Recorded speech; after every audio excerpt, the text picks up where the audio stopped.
నమస్తే, welcome to UTV. ప్రస్తుతం మనతో మాట్లాడడానికి ఎమ్మెల్యే పాయల్ శంకర్ గారు ఉన్నారు. సార్ నమస్తే. సో ఏంటి సార్, ఈ ఎస్ఎల్బీసీ టన్నెల్ వ్యవహారంపై మనం మీరు వెళ్ళడం జరిగింది. సో ఏంటి అసలు ఇది అంతా ప్రభుత్వ వైఫల్యమా లేకపోతే ఏంది? గత ప్రభుత్వం వైఫల్యం వల్లనే ఇదంతా జరిగింది అంటా ఉన్నారు.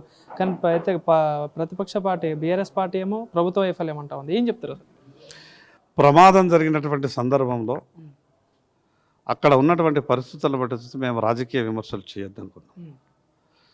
మా ఆలోచన మాత్రం ప్రమాదంలో చిక్కుకున్నటువంటి వ్యక్తుల్ని కాపాడాలా, జరిగిన విషయాల మీద తర్వాత చర్చ జరగాల. కానీ కాంగ్రెస్ పార్టీ ఎందుకో ఉలిక్కిపడ్డది. పూర్తిగా రాష్ట్ర ప్రభుత్వానికి కేంద్ర ప్రభుత్వం సహకారం అందిస్తున్నది.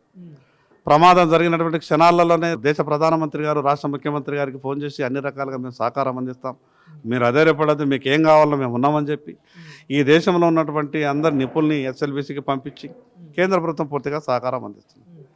అటువంటి సమయంలో కేంద్ర ప్రభుత్వం సహకారం తీసుకొని రాష్ట్ర ప్రభుత్వం ముందుకు పోయే ప్రయత్నం చేయాలి, జరిగినటువంటి లోపాలని సరిదిద్దుకునే ప్రయత్నం చేయాలి.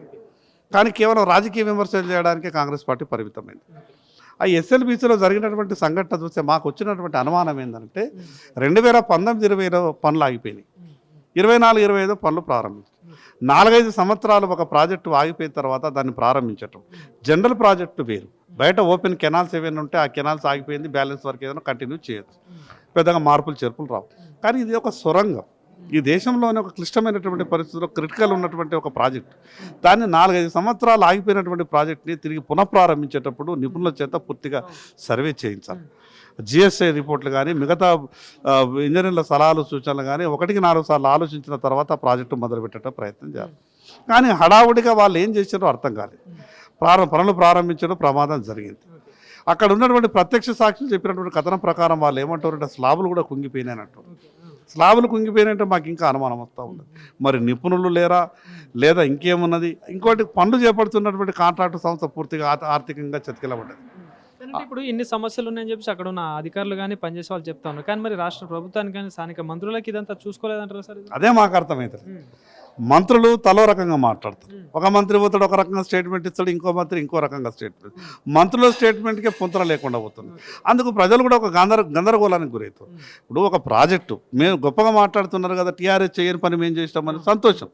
మీరు పనులు చేసేటప్పుడు 1-2 సార్లు ఆలోచించాలి కదా. మీరే అన్నారు కదా, జిఎస్ఐ సలహా లేకుండా, సూచన లేకుండా, జిఎస్ఐ సర్వే లేకుండా, డిపిఆర్ లేకుండా కాళేశ్వరం ప్రాజెక్టు చేశారు కాబట్టి అది కుంగిపోయింది, కొట్టకపోయిందని మాట్లాడింది కదా. మరి మీరు చేసినటువంటి గొప్పతనం ఏమున్నది? అందుకే మీరు చేసేటప్పుడు కూడా 1-2 సార్లు ఆలోచించి నిపుణులతో చర్చించి సర్వే చేయించి చేస్తే బాగుంటుండే. అయినా మాకు అనుమానం వస్తూ ఉన్నది. అక్కడ ఉన్నటువంటి ఆ సొరంగం అది పూర్తిగా ప్రాజెక్టుకి ప్రమాదం ఏర్పడే అవకాశం కనిపిస్తూ ఉన్నది. ఎందుకంటే పూర్తిగా ప్రాజెక్టు గందరగోళానికి మరి దారి తీసిందేమో అని అనిపిస్తూ ఉన్నది. ఏది ఏమైనా ఆ ప్రాజెక్టు లోపల చిక్కుకున్నటువంటి వాళ్ళంతా కూడా ప్రాణాలతో బయటకు రావాలని కోరుకుంటున్నాం.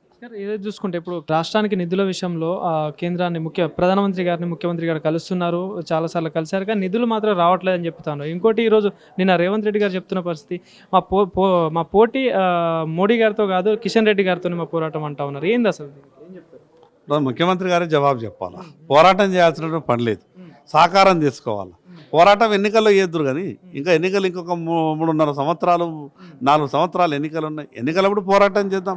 ఇప్పుడు ఈ రాష్ట్రానికి కేంద్రం నుంచి ఎటువంటి సహకారం కావాలని అడుగురు, ఎటువంటి వాళ్ళు మిగతా మీకు సహకారం కావాలని చెప్పుర్రి. కానీ ఆ రకమైనటువంటి లేకుండా మా పోరాటం చేస్తాం, మేము తిట్ల దండకం మొదలు పెట్టుకుందామంటే అది మంచిది కాదు. ఈ రాష్ట్ర ముఖ్యమంత్రిగా ఈ రాష్ట్రాన్ని 5 ఏళ్ళు పరిపాలించామని తెలంగాణ ప్రజలు మీకు అవకాశం ఇచ్చారు. అటువంటి అప్పుడు అపార అనుభవం ఉన్నటువంటి కిషన్ రెడ్డి గారితో ఏం కావాలో ఈ రాష్ట్రానికి చెప్పే ప్రయత్నం చేయండి. తిట్ల దండకం వల్ల టీఆర్ఎస్ పార్టీ ఏం అనుభవించిందో మీకు తెలుసు.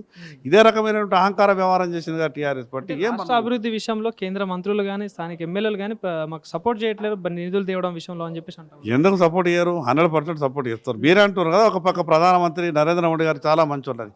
నేనే ప్రత్యక్ష సాక్షిన ఆదిలాబాద్ జరిగినటువంటి సభలో మేము ముగ్గురమే ఉన్నాం. ప్రధానమంత్రి గారు, నేను, రాష్ట్ర ముఖ్యమంత్రి గారు ఓపెన్గా అన్నారు. ప్రధానమంత్రి గారు, ముఖ్యమంత్రిజీ आपके साथ में है, तेलंगाना के लिए पूरा हर तरीके से सपोर्ट करेंगे. ఇంకా అంతకన్నా ఇంకేం కావాలి? దేశ ప్రధానమంత్రి గారు ముఖ్యమంత్రితో మాట అన్నప్పుడు నేను పక్కనే ఉన్నా. అంతకన్నా ఇంకేం కావాలి? దేశం ప్రధానమంత్రి పూర్తిగా సహకరించడానికి సిద్ధంగా ఉన్నారు. రాష్ట్ర ముఖ్యమంత్రి గారు సరైన రీతిలో ఆలోచించాలి. కానీ ఎట్లా చూస్తారు సార్, వాళ్ళ పార్టీలో ఉన్న ఒక ఎమ్మెల్సీని పార్టీ సస్పెండ్ చేయడం జరిగింది, దాని పట్ల మీ స్పందన ఏంటి? అది కాంగ్రెస్ పార్టీ అంతర్గత వ్యవహారం. ఆ పార్టీలో ఎవరిని ఉంచుకుంటారు, ఎవరిని సస్పెండ్ చేసుకుంటారని వాళ్ళు ఆలోచించుకోవాలి. దానికి మాకేం సంబంధం. కానీ ఇప్పుడు కొత్తగా నియమితులైన తెలంగాణకి కొత్త ఇన్ఛార్జ్ నియమితులైనలు అంటే మీనాక్షి నటరాజన్ గారు. సో ఏం చెప్తారు అసలు? అదే అంతర్గతంగా కాంగ్రెస్ పార్టీకి సంబంధించిన వ్యవహారం, వాళ్ళ ఇన్ఛార్జ్, వాళ్ళ వ్యవహారం, వాళ్ళ వ్యక్తులు. ఆ మధ్యన మేము మాట్లాడేది ఏమో అది ఆ కాంగ్రెస్ పార్టీ అంతర్గత విషయం. ఆ విషయం వాళ్ళే మాట్లాడుకోవాలి. Thank you.